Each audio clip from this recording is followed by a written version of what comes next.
ان مذاکرات اور یہ سامنے والے، میں ان کے ترجمانوں پہ ذرا خیر زیادہ بلیو کرنا چاہ رہا ہوں۔ بہرحال انہوں نے یہ بات کہہ کے انہیں بتایا کہ جی ہم بھی ذرا اتنا آسان کام نہیں ہے، 7 دن تک ذرا کروٹ کے اندر رہے۔ صاحبزادہ حامد رضا صاحب سے پوچھا نا، انہوں نے کہا سیاسی قیدیوں کی آپ نے رہائی کی بات کی مگر عمران خان کا ذکر نہیں کیا۔ انہوں نے کہا بھائی ہم نے اس لیے عمران خان کا ذکر نہیں کیا سیاسی قیدیوں کی رہائی میں کیونکہ حکومت چاہتی تھی کہ ہم عمران خان کا نام لکھ کر دیں اور وہ میڈیا اور ٹی وی پہ چلانا شروع کر دیں، دیکھیں عمران خان کا نام انہوں نے این آر او ہم سے مانگ لیا۔ انہوں نے کہا اس لیے ہم نے نہیں دیا، ورنہ سیاسی قیدیوں کی جو ٹاپ لسٹ ہے نا اس کی فہرست کا سب سے اوپر والا نام عمران خان ہے، اس سے بڑا کوئی بھی سیاسی قیدی نہیں ہے۔ بہرحال حکومت کی میں ماننا یہ کہ پریشانی کا اور ووٹ کو عزت دو کا جو نعرہ جو گند اور مٹی کے اندر تھا نا، اب اس کو باہر انہوں نے نکالا، پھوکے شوکے مار رہے ہیں، اس کو جھاڑنا شروع کیا کیونکہ اب کوئی نہ کوئی بیانیہ تو انہوں نے بنانا ہی بنانا ہے۔ پرائم منسٹر صاحب ہوں، رانا ثناء اللہ صاحب ہوں، ان کی مجھے آج باقاعدہ طور پر ہوائیاں اڑتی بھی نظر آئی، اور ایسے ہی نہیں، آج کل مریم نواز صاحب دھند میں طلبہ سے انٹریکشن کر رہی ہیں، دن میں 2-2 3 یونیورسٹیز میں جا رہی ہیں، انسٹیٹیوٹس میں جا رہی ہیں، فلانا کارڈ فلانا کارڈ فلانا کارڈ۔ تو سر ماضی میں ہم نے دیکھا ہے کہ یوتھ سے انٹریکشن آخری وقتوں میں کی گئی ہے، چاہے کوئی بھی ہو یہ کی گئی ہے ماضی میں بھی۔ تو یہاں چیز تھی، ادھر کچھ اور D G I S P R Lahore میں تھے، ایک ہفتہ پہلے بھی ملاقات ہوئی تھی اور اب ایک اور ملاقات ہوئی ہے D G I S P R کی۔ اس ملاقات کو کامران شاہد صاحب نے کنفرم کیا ہے، انہوں نے ملاقات ہوئی بڑے زبردست ماحول میں ہوئی، اس میں D G I S P R صاحب نے کہا ہے کہ اگر سیاسی جماعتیں مذاکرات کے ذریعے معاملات کو حل کر لیتی ہے تو ہمیں کسی قسم کا کوئی اعتراض نہیں، بس یہ کہنا تھا تو کمال ہو گیا نا، کمال ہو گیا۔ اس کے اوپر اچھا خاصا زبردست قسم کا پریشانی کے لیے یہ بھی بہت بڑا ڈراوا کافی ہے نا کہ انہوں نے کہا جی ہمیں کسی قسم کا کوئی اعتراض نہیں ہے کہ سیاسی جماعتیں کر لیں، باقی جو پکچر ہے وہ آپ کو بڑے اچھے سے پتا کہ کہاں کہاں بیٹھ کے کہاں کون سی سیاسی چیز کون سی کہاں باتیں ہو رہی ہے، وہ میرا خیال ہے میں نے آپ کو ڈرا کر کے بتائی ہے، لیکن یہاں انہوں نے جب یہ بات کی تو اٹ مینس الاٹ۔ اس کے علاوہ جی اس ملاقات میں ظاہر بات مجیب الرحمان شامی صاحب بھی تھے، کچھ اور ہمارے دوست بھی تھے، شامی صاحب بہت بڑا نام ہے وہ تھے، نجم ولی خان صاحب بھی تھے اس میں شامل، مگر آپ اس ملاقات میں ظاہری بات ہے صحافی آواز خلق ہوتا ہے نا، عوام کی آواز ہے، اس نے سوال کرنے ہیں، ہم بھی جب ڈی جی سے سوال کرتے تو پھر عوام کی بات بعد میں سوال کرتے ہیں، ہم نے کوئی سی وی تو پیش نہیں کرنا ہوتا نا کہ جناب ہمارے کو معاملات سیدھے رہنے سے، نو کوئی ضرورت نہیں ہے، آپ نے بلایا ہے ہم نے سوال کرنے، دیٹس اٹ، اس سے زیادہ نہیں۔ میرا تو ہمیشہ سے یہی اصول رہا ہے، میں جب بھی اس میٹنگ میں رہا۔ ادھر آپ نفرت والی حالت چیک کریں، نجم ولی خان صاحب نے ایک ٹویٹ کیا، اب یہ سے کہیں کامران شاہد صاحب کنفرم کر رہے کہ یہ میٹنگ ہوئی اور انہوں نے بتایا کہ انہوں نے کہا ہمیں کسی قسم کا اعتراض نہیں، ذرا سنیں اپنی جو صافی فرٹرنیٹی سے متعلق نجم ولی خان صاحب کیا کہہ رہے ہیں۔ وہ کہتے ہیں D G I S P R lieutenant general Ahmed Sharif کے ساتھ طویل سیٹنگ میں احساس ہوا کہ ہمارے کئی اینکرز اور دانشور صحافیوں کا یوتھیاپے والا کیڑا ابھی جوان ہے، اب لینگویج چیک کریں، یوتھیاپے والا کیڑا بھی جوان ہے، ان کا بس نہیں چل رہا تھا کہ وہ D G I S P R سے عمران خان کی بے گناہی اور رہائی کا فیصلہ لے کر ہی اٹھے۔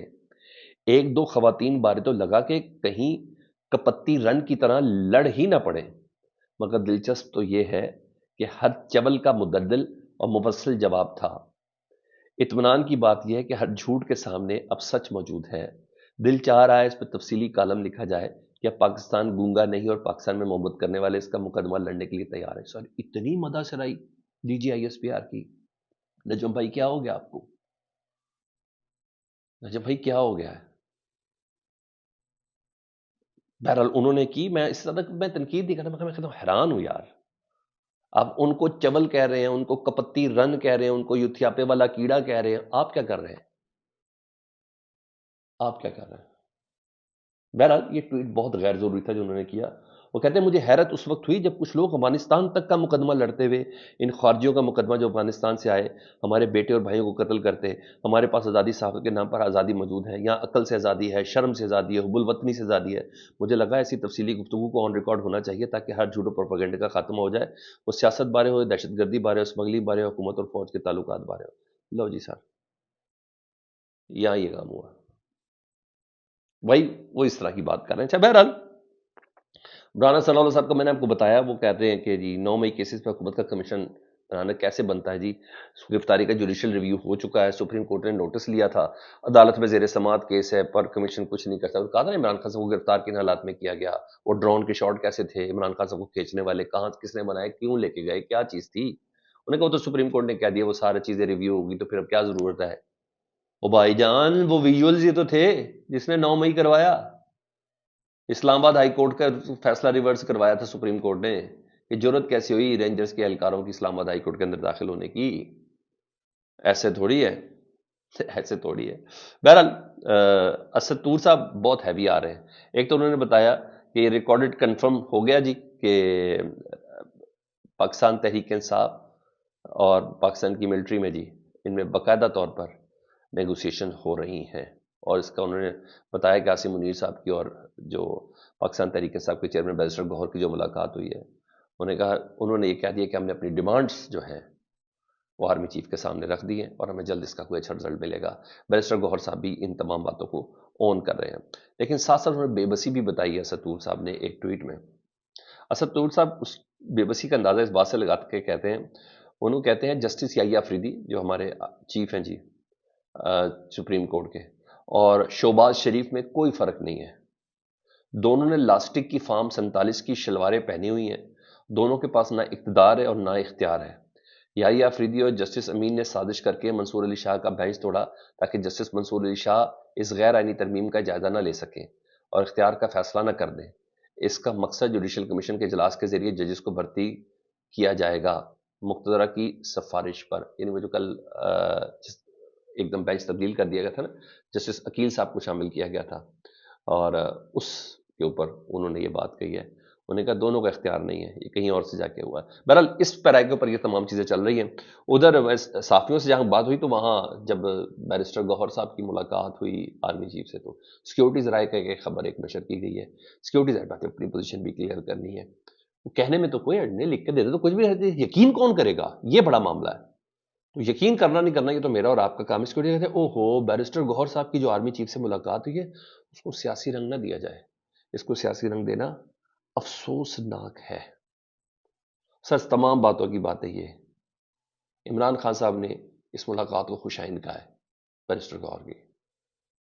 دیکھیں کس حد تک خوش آئند ہے، اور خوش آئندگی کا فیصلہ کل ہو جانا ہے. القادری ٹرسٹ کیس یعنی 190 ملین پاؤنڈ کیس، اس کا محفوظ فیصلہ سنایا جانا ہے. بہت کہتے تو ہیں کہ مذاکرات پہ کوئی اثر نہیں پڑے گا. کیا ایسا ہو سکتا ہے کہ مذاکرات پہ اثر نہ پڑے؟ یہی میرا سوال ہے. کل پتہ چل جائے گا. فیڈ بیک سے متعلق ضرور آگاہ کریں. اپنا بہت خیال رکھیں. اللہم صلی علی محمد و آل محمد.